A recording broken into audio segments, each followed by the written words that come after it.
Welcome to another edition of Very Vogue with me, Val Kleinhans. Loving today's guest because I've been following her on Instagram for some time. Chelsea Walker from the Mod Little Melanin is here today. I am stoked. Chelsea, thank you so much for being here. Thank you so much for having me. I'm so excited. I know I'm ready to get into this. So let's talk about the handle first because I think it is so cute. What Thank is the you. story behind it? Yeah, so I started the Mod Little Melanin in 2015. It was kind of back in the days before influencers, when everyone was still Mm, blogging and Pinterest was still really popular. So I wanted to kind of share my style influence with other people. I had always styled my classmates when I was in college. I used to work as a personal stylist. And then I worked as a lead stylist at Love Culture. It's a store that was similar to Forever 21 that is no longer in business.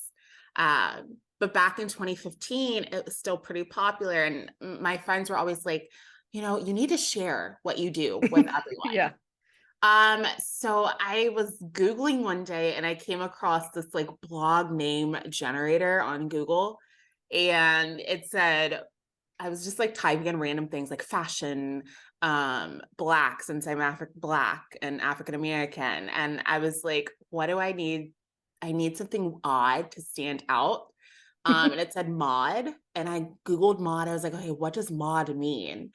And it described mod as like really popular 1960s fashion aesthetic.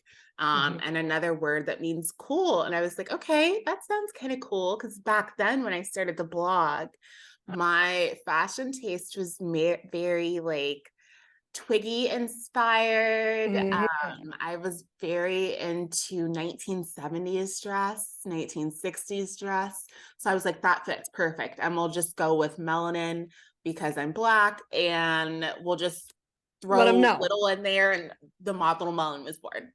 Beautiful. Well, where did you learn your styling skills? I didn't realize you've been styling for so long. Yeah. Honestly, self-taught. I used to get Vogue and Mhm. Teen Vogue, 17 magazine, like all those popular magazines that existed back in the day when I was in high school. And I would just sit there and cut out pictures and see what was coming down the runway. And I think back then I was kind of embarrassed to dress like in my true style, because I feel like in 2014 and 2015 there was like a certain way that people dressed, and even now there's a certain way people dress, but it was more, my style has always been very eclectic, so people have always Mhm. kind of said things like, you kind of dress odd, or whenever we would see God. something odd at the store, they'd be like, this is so you, and I'm like, yeah, that's me. um and that's just kind of how styling came about for me. It was just like a hobby. And then I was like, this can be a business, maybe. It can, yeah, anything can really. I mean, we live in the best country in the world to do that. That's Yeah. incredible. I still get Vogue today, and I still look at like Yes. Bella and Gigi Hadid, and I'm like, what are they wearing? How can I do Yes. I this? have Vogue magazines spread all over my table. I've Mhm. been watching Couture Week, uh, Mm. Schiaparelli show, literally fell in love, woke up early yesterday to watch it. So it's still kind of like high fashion and couture that I can't really afford. But I try to find those pieces in my closet and just pull from those shows for style influence. Right. I mean, I'm been obsessed with YSL and Tom Ford and like seeing what comes down their runway specifically. April and September are good months for the fashion world. Like between Yes. spring fashion week and then fall, I'm like, I'm here for it. The fall September issues, the fall fashion weeks we have going on in September. Those are the best. Do you live for those moments too? I live for Fashion Week. I've been invited to New York Fashion Week a few times, actually. Oh Never been able to wow. go because of conflicting schedules. It seems like Fashion Week always falls around exams. Uh, yeah. Yeah. And I actually, because I'm a graduate student, but I live in Yeah. Philadelphia, so about 2 hours away from New York City. So I get invited to a lot of shows. I'm hoping I can make it out to Spring's Fashion Week, Yeah, hopefully that'd be very great. soon. Um, But yeah, I just live for New York Fashion Week. I love following my favorite models. I'm very into Bella Hadid. She is like Mm, a goddess model for me. I hmm love everything that she does. I follow her on all social media platforms and try to copy her style. If you like scroll through my Instagram and my TikTok, I'm like, okay, Bella's wearing this dress. Here's how you can make it work for you. there's something attainable about Bella. I don't know Yeah, what it is, but she somehow I feel like okay, Gigi's like on this pedestal, Bella also on a pedestal, but somehow a little bit more relatable. I don't know what it yeah, is. I don't know yeah. what it is, but that's just I how I felt definitely too. agree. I definitely agree. Well, so how do you even get invited to Fashion Week? I honestly, the first time I got invited to Fashion Week was right after COVID. So I want to say September 2021.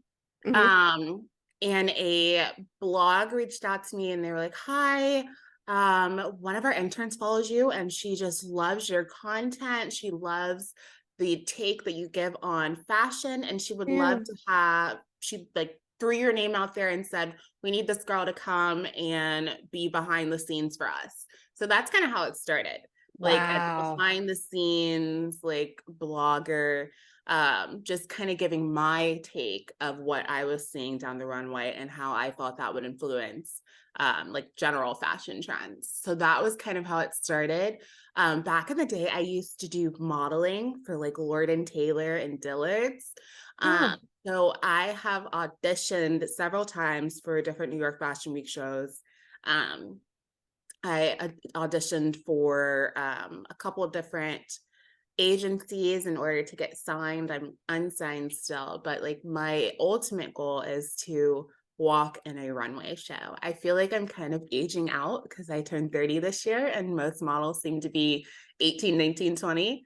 But I still have a baby face. I feel like I can squeeze in Yeah. and suck up some youth a little bit more. It ain't even a thing. Just keep at it. That's what I would Yes. do.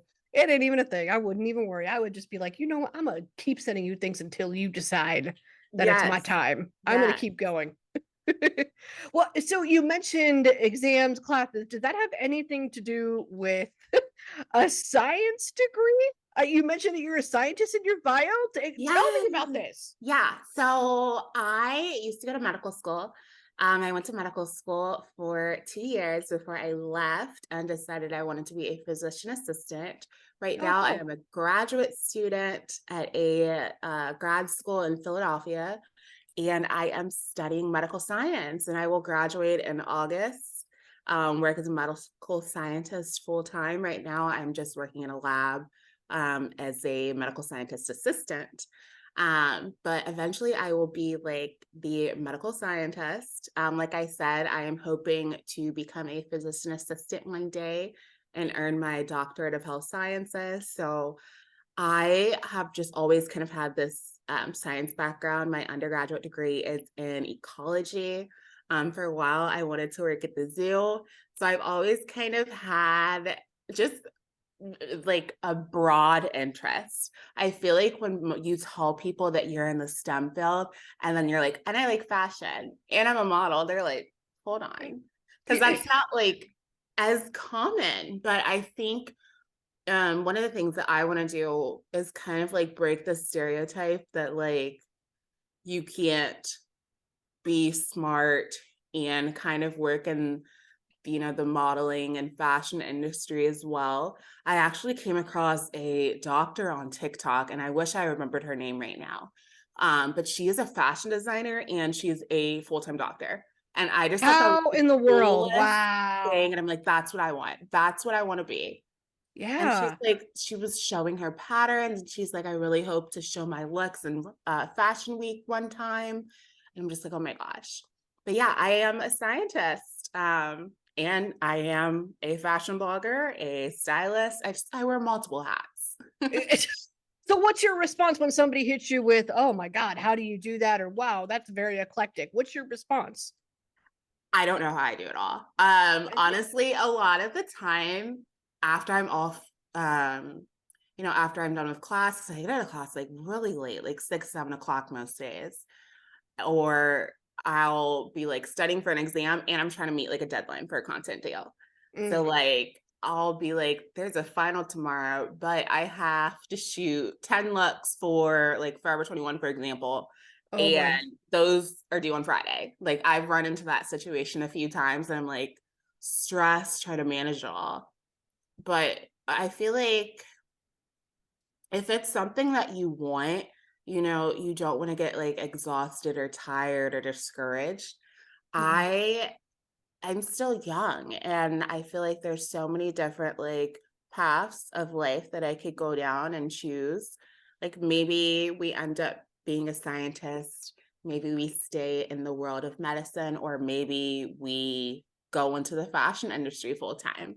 I could definitely see myself as a content creator full time. I'm doing it part time right now, but I could see myself making this a full time career.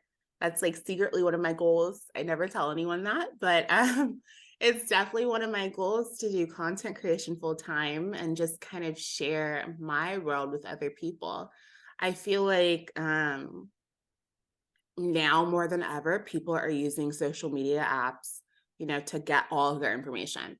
Like, Mm. I think they said TikTok is like the second biggest search engine behind Google. So, I like, if believe you it. get a video out there and it's something that other people find interesting, you can grow a platform. And that's kind of how I've just been using my brand and utilizing my talent as a fashion blogger. That's incredible. I'm blown away with like how you have the time to do any of it. Truly. Well, so you mentioned Forever 21 a lot, and you're an ambassador for them. How did that Yeah. happen? So I started being a brand ambassador for them. I think in September is when they reached out to me. Um, and Forever 21, I'm a plus size woman. I wear anywhere between like a size 12 to 16. Um, but the local Forever 21 near me, they don't sell any plus size clothing. Hmm. So everything that I had bought from them previously had just been online. So I had like one Forever 21 dress and I wore it on the first day of school. I still remember it. It's a pink dress. It has little red cherries on it. And I thought it was the cutest thing. And I just like tagged Forever 21, didn't think anything of it, went about my day. And then like 2 months later, I got an email from their influencer marketing specialist and was like, "Hi, we saw your post. We think you'd be great working with the company as a brand ambassador." And I was like, I screamed. Like my mom Wow. was here with me and I was like, "Oh my God, mom, Forever 21 wants to work with me." And I'm like, I don't even have that many followers. So it was very organic. Like I think a lot of people think that I've like pitched to work with big brands. And I'm like, no, I'm too shy to do that. They just kind of reach out to me. Because I see this as like more of a passion. Even if I'm not making money, I still want to share, everything that I do and like my love of fashion and styling with people. So like even if like one person is liking everything that I post, like that's good enough for me because I'm still gonna keep taking the pictures and everything. Yeah. Um, So yeah. it's fun for you, and I would imagine just based on a little bit that we've gotten to know each other, like it's also important to you to be that representation for Hmm. plus size and Black women. You Yes, want to put yes, yourself out there. yes. I feel like when I started this path 8 years ago, there weren't many Black women out there. There weren't many mid-size or plus-size women out there. I think I read an article, the average woman in America is a size 14. And Yeah. when you look at like runways and you look at catalogs and most stores, they're stopping at a large. And the large is Right. in a 12, the large is an 8. So there's like a whole majority of women that aren't able to shop at those brands. And I just felt like it wasn't okay. And then when you did run across plus size brands, it was very outdated. It Yeah. was florals, it was stripes. And I'm like, okay, these are 20 and 30-year-old women. They're not wanting to dress like that. That's a very mature look. That's targeted maybe for like an older generation. Plus size doesn't equal frumpy. So like I was hoping that, by me sharing how I like to dress and I like to wear crop tops and low-rise pants and all the things that are very trendy, that other people would be like, okay, she's my body type. Mhm. She is 200 plus pounds and she's wearing that. I can wear that too. She's wearing the bikini. I should be wearing a bikini. And I remember like, you know, being in stores and people would be like, oh my gosh, you're gonna buy that? You're gonna get that? I'm like, yeah, like it's cute. Yeah. It's cute. It's in my size. Period. Your size is Period. for you. Period. Wow. So, do you get the DMs from followers or really anybody that comes across your page? And do they say, like, thank you? I appreciate Yes. what you're doing. And I'm sure that's got to feel good. Yes, more so on TikTok. I've been posting a lot on TikTok lately, and I've grown pretty quickly on there. And I've gotten a lot of messages from other followers and other women with, my body's type and who have the same clothing size as me. And they're like, thank you for, putting these outfits together because I didn't know, I knew I wanted to dress like that, but I didn't know where to shop, or I didn't know how to style it, or I didn't know if I could afford it because a lot of clothing is so pricey nowadays. And, Yeah. we're leaning towards possibly a recession and everything is costing more these days. It is hard out And here. I'm like a big old clearance shopper and thrifter. And Yeah. um, so that's kind of what I've been trying to show my followers lately is that you can still find like the good trendy things in your style, but it might take a little bit more hunting. I'd say I've been shopping on Poshmark and Depop and Mm. going to thrift stores a lot lately. Thrifting is like my jam. I love thrifting. I go thrifting at least once a week. Uh, and they don't always have like the best inventory, but for like size 12 and up, like it may not be trendy, it may not be Yeah. things that are in style, but you really have to hunt and look. I feel like one of the things that I always try to tell my followers is that it's better if you know what your style is, if you know how you like to dress versus caring about the trends. So, like, Mm. if you're someone that wants to dress very girly and wear like dresses with ruffles and big prints, like a Selkie dress or something like that, and you know that's what you're looking for, like start searching like, pink tutu dress or like Miu Miu ballet flats and Right. on Google and you'll find things on sale. I like designer things and I consider myself like an archive fashion girl. I think I have Mm. that in my bio actually because I'm really into like going on Vestiaire Collective and Poshmark and finding like vintage designer for like $100 or less. My Ooh, best yeah. find has been this YSL bag that I've Of purchased. course it was. Yes, I purchased it last month for $99. Um, and it was like worth 1,000 when it first came out. It's not Yeah. in style anymore, but it's like, I have a YSL bag. I didn't grow up like that. I didn't grow up with No. designer bags and all that. So I Who thought it was the best does? thing ever. Yeah. Yeah, unless your name is like Kylie Jenner, you probably don't. Yeah. If your name Like is Kylie Jenner, like, yeah, you probably got your first YSL bag at 3. Like, at that's the enough for you. No, but I get your point. Like, and I mean, sometimes I search the real, and I'm like, Yeah. oh, okay, this is actually semi-affordable, and I could possibly make this happen. It might be an all saints leather jacket from like '94, but But that's okay. I'm here for it, I want it. particularly because I know I'm here for it because I know my style. To your point, like you have to know key signature aspects of your wardrobe that you want to build on. So I Mhm, know I'm into the 90s. I know I'm into black. I know I'm into animal print. So if I find anything under those categories, mhm. usually I snag it if I'm like, whoa, okay, Yeah. Yeah. gotta have it now. So especially vintage stuff, like that's even more my vibe because I would rather a 90s feel come with it too. Mhm. Yeah, I think that's really the message that I think is important to drive home when people talk about sustainable fashion. When you shop in your fashion trends and you're buying things that you know are going to be timeless for you, Mm, then that makes it sustainable because you know you're going to love it. It's going to be worn over and over in your closet for years to come. I right. think when you stick with like trends or I see a lot of girls say, well, this is a timeless piece because it's classic. I don't know if they're really into the classic pieces necessarily, or if they're just shopping for something that they think will be in style for them See, when that's so it funny because comes in time. yeah, because when I hear classic piece, I think black blazer. Like Mm-hmm. that would be that's something that to me would be universal. Yes. It's always going to be in you can wear it for multiple occasions, wedding receptions, a job interview, even around the office, or Mm-hmm. even just out and about with a girls' night. You can rock a blazer. Like Mm-hmm. you could do all of that with it. So that's what I hear when I hear classic piece or like staple piece. So Yeah. it's interesting that you hit on like a totally different definition of it that I wasn't even thinking of. Yeah, that's just kind of been what I've been seeing on TikTok. And it seems like, I don't know if there's like this trend with the younger generation, because I'm a millennial. Um, Same. yeah. So I think that like Gen Z is like worried that the way they dress after maybe like 25 has to be mature.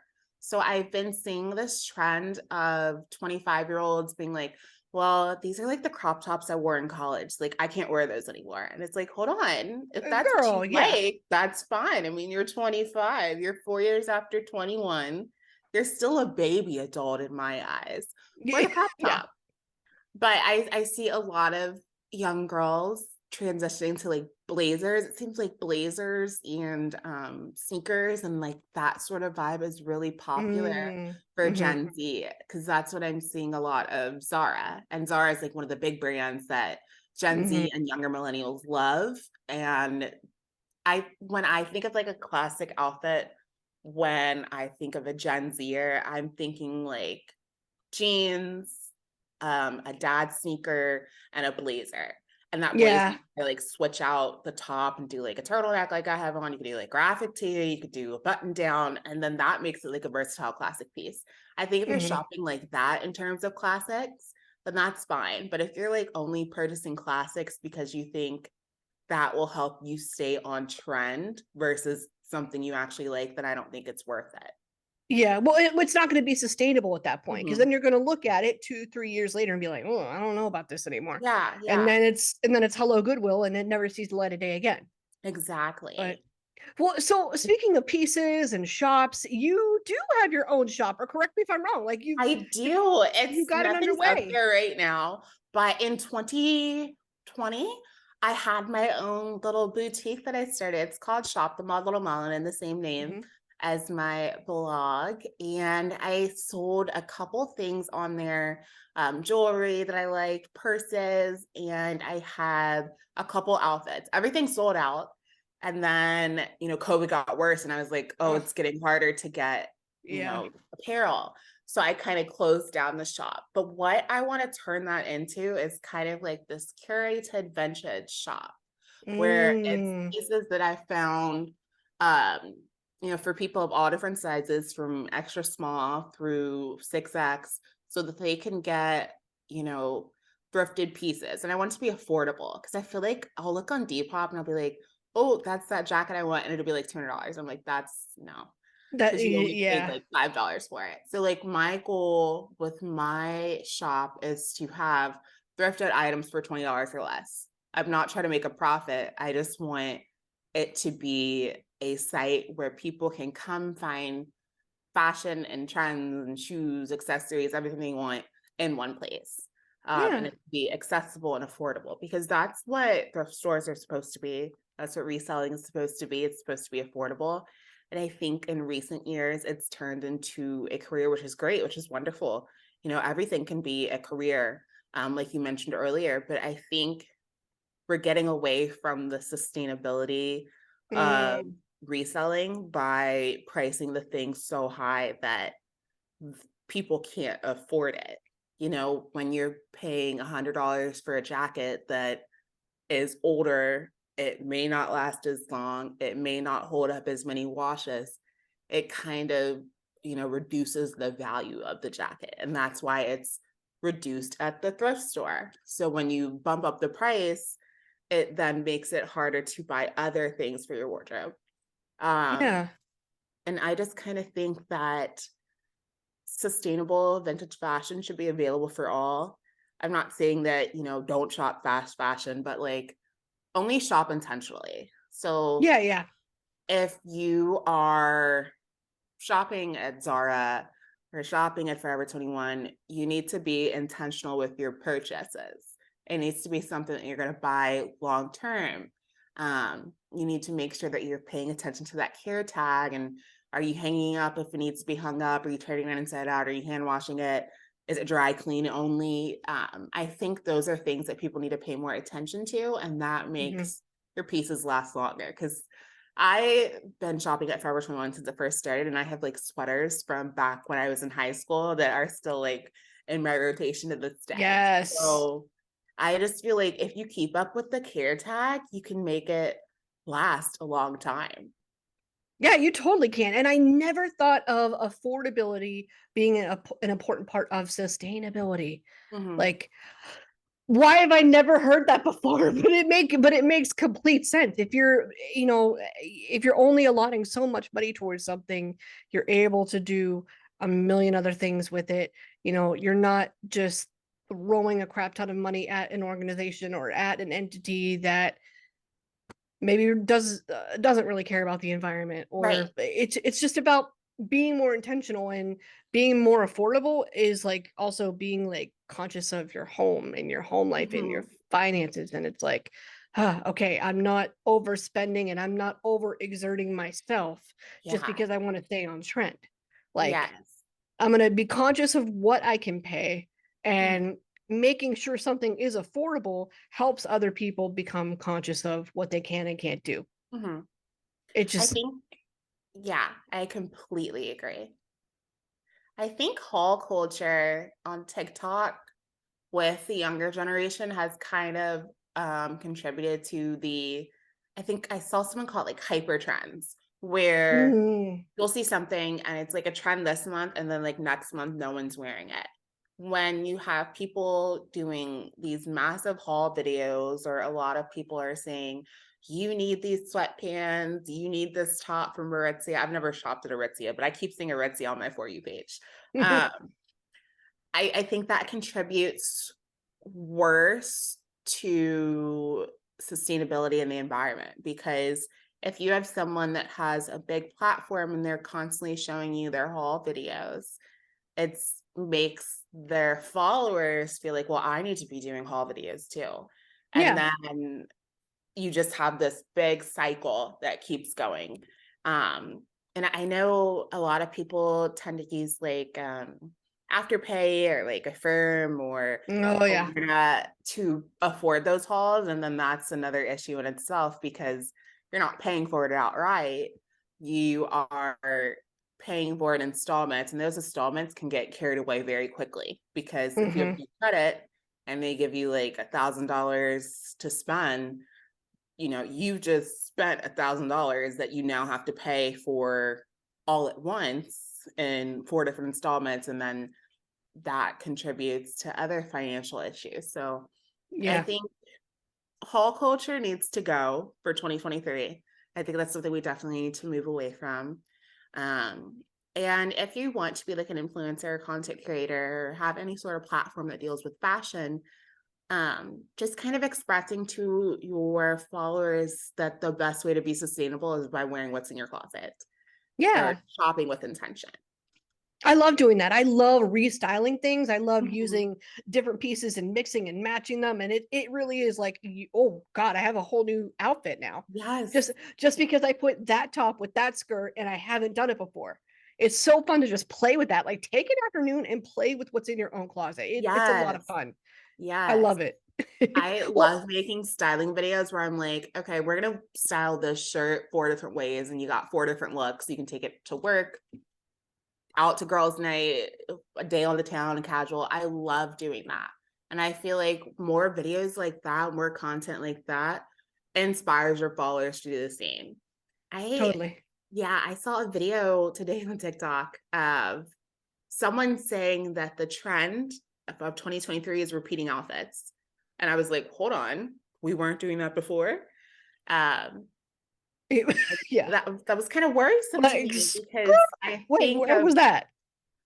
it was I'll have to go look her up, but she had a large platform and she was like, trend predicting for 2023 is repeating outfits. A lot of celebrities are going to be repeating outfits, and therefore you should be too. And I'm like, were we not doing that? You- Because I grew up where like you didn't throw away something and unless it had like a Oh, hole in it, and even then you tried to repair it. yeah. If it was So too small or if you hadn't worn it in like 2 years, then and you okay. could get rid of it. Then donate it, do whatever, something. But Yeah, or it would yeah, become like pajamas or something like that. yeah. But Well, I was so like, yeah, they're doing the most with that because I have been doing that for years. I'm right, surprised to hear that too. that is what we should be doing. Like, that's what you need to be doing. Do not buy new things. You don't need a new outfit every time you go to an event. No, not every time. So what is next for you? What can we look forward to? So next for me, oh gosh. I'm partnering with a brand and I will be releasing a couple blog posts for this brand. It's still a secret. We just met today about it and we're still working out all the kinks. But I'm going to be Fun. partnering with a brand. I'll be live on their platform talking about fashion and talking about my take on the trends. I'm gonna have to flip through my Vogue because I don't always know the trends. Um, Busy with school. I graduate from grad school in August, so that is kind of next for me. And Yeah. then hoping that I can take a trip to New York City and do some fashion weeks. My goal is to move to New York City. Like Oh, if I really? could get into, yes, if I could get into like a physician assistant school in New York City or right outside of New York City, I'd be so happy because I just feel like that is like the hustle and bustle and where I need to be. I grew up in Fairfax County, Virginia, and then I went to undergrad in rural Kansas. So I moved from rural Kansas to Philadelphia, so it was like night and day. So my Yeah. fashion sticks out even more in rural Kansas because we have Walmart. That's like our big thing. Um, so I prefer living up here because I feel like living in Philadelphia, you can kind of dress however you want and no one's gonna stare at you or be like, that's odd. Versus when I'm in Kansas, there's kind of like one type of look, one type of Mhm. style that's in style. So I think next for me is just continuing to chase those goals that I have laid out. I have a couple brand deals and partnerships that I'll be releasing at the end of the month and the beginning of February that I'm really excited about. And then Valentine's Day is one of my favorite holidays. So lots of content popping out in early February for Valentine's Day. Beautiful. I can't wait to see it all. Thank you so much for hanging out with me. Thank you so much for having me. This has been so fun.